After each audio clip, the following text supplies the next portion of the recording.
नमस्कार। आज हम बात करने वाले हैं अरुंधति रॉय के बहुत ही चर्चित उपन्यास the God of small things के बारे में।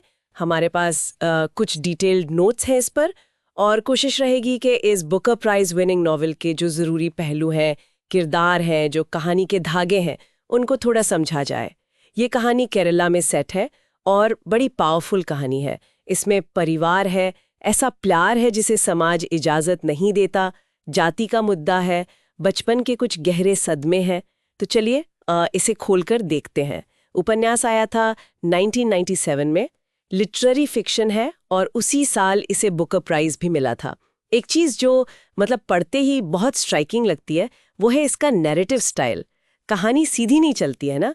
वो 1969 जब राहेल और एस्था जुड़वा बच्चे हैं 7 साल के, और फिर 1993 जब वो बड़े होके मिलते हैं, इन दो टाइमलाइंस के बीच कहानी आगे पीछे होती रहती है।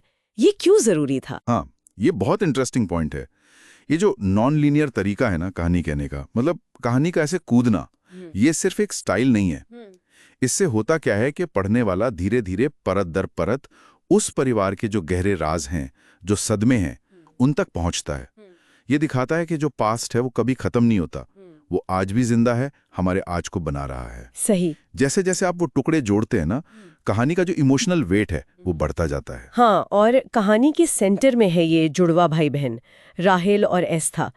उनके बीच एक बहुत गहरा बिना कहा हुआ सा रिश्ता है और उनकी जिंदगी घूमती है उनकी माँ अम्मू के आसपास, जो समाज के बनाए दायरों को तोड़ने की कोशिश करती है। बिल्कुल।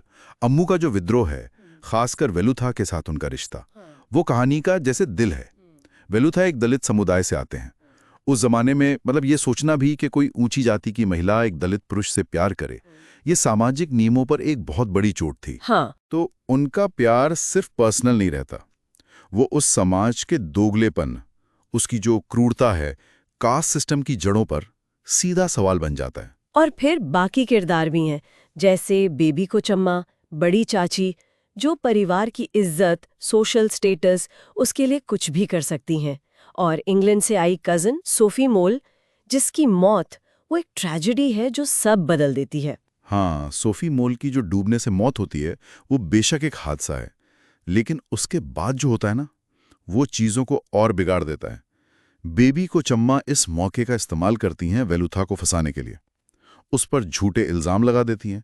वो डर और नफरत का एक ऐसा माहौल बना देती हैं कि सच कहीं दब जाता है। और उसी माहौल में, प्रेशर में आकर, छोटा एस्था वो अनजाने में वेलुथा के खिलाफ गवाही दे देता है, जिसका नतीजा बहुत भयानक होता है। हाँ, पुलिस कस्टडी में वेलुथा की बड़ी बेरहमी से हत्या कर दी जाती है। ये दिखाता है कि कैसे जाति की नफरत और पावर, कैसे ये मिलकर किसी की जान ले सकते हैं, और कैसे एक बच्चे के शब्द भी अनजाने में कहे गए कितने खतरनाक साबित हो सकते हैं। उस एक घटना से पूरा परिवार जैसे बिखर जाता है।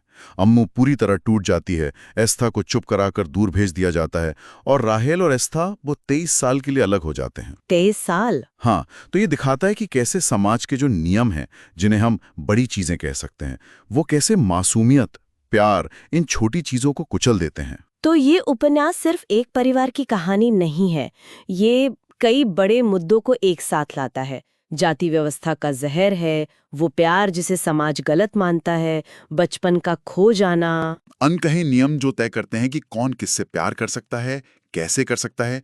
रॉय बहुत खूबसूरती से दिखाती हैं कि कैसे ये बड़े सोशल पॉलिटिकल मुद्दे लोगों की पर्सनल जिंदगी के छोटे छोटे मोमेंट्स में घुस जाते हैं।